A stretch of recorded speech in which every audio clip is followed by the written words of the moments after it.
فرماتے ہیں جو اللہ والے ہوتے ہیں وہ بچوں کی مانند ہوتے ہیں۔ اللہ پاک ان کی پرورش بچوں کی طرح کرتا ہے۔ آپ فرماتے ہیں دعائیں خدا کی مرضی معلوم کرنے کے لیے کی جاتی ہیں، مرضی کو تبدیل کرنے کے لیے نہیں۔ دعا کرتے وقت یہی بات اپنے ذہن میں رکھو۔ آپ فرماتے ہیں جس مرد کو یہ لگتا ہے کہ وہ عورت سے جیت رہا ہے، دراصل وہ عورت کے آگے جھک رہا ہوتا ہے۔ آپ فرماتے ہیں اگر تم نے زندگی میں غلطیاں کی ہیں تو ان کی اصلاح کر لو، اور اگر نہیں کی ہیں تو ان سے دور ہی رہو، اسی میں تمہاری بھلائی اور کامیابی چھپی ہوئی ہے۔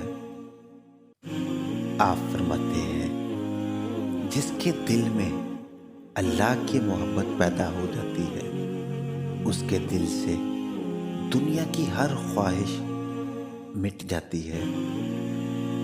حضرت لقمان نے اپنے بیٹے کے لیے 4000 میں سے 4 نصیحتوں کا انتخاب کیا۔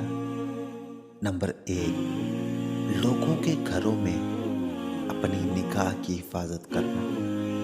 نمبر 2، لوگوں کی مجلس میں اپنی زبان کی حفاظت کرنا۔ نمبر 3، دسترخوان پر اپنے معدہ کی حفاظت کرنا۔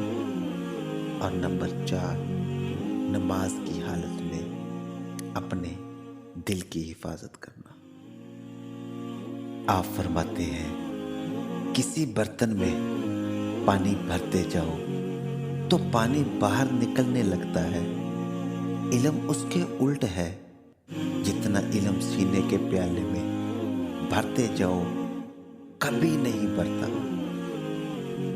آپ فرماتے ہیں سیکھنا، کمانا اور آرزو رکھنا یہ زندگی کے 3 مقاصد ہیں۔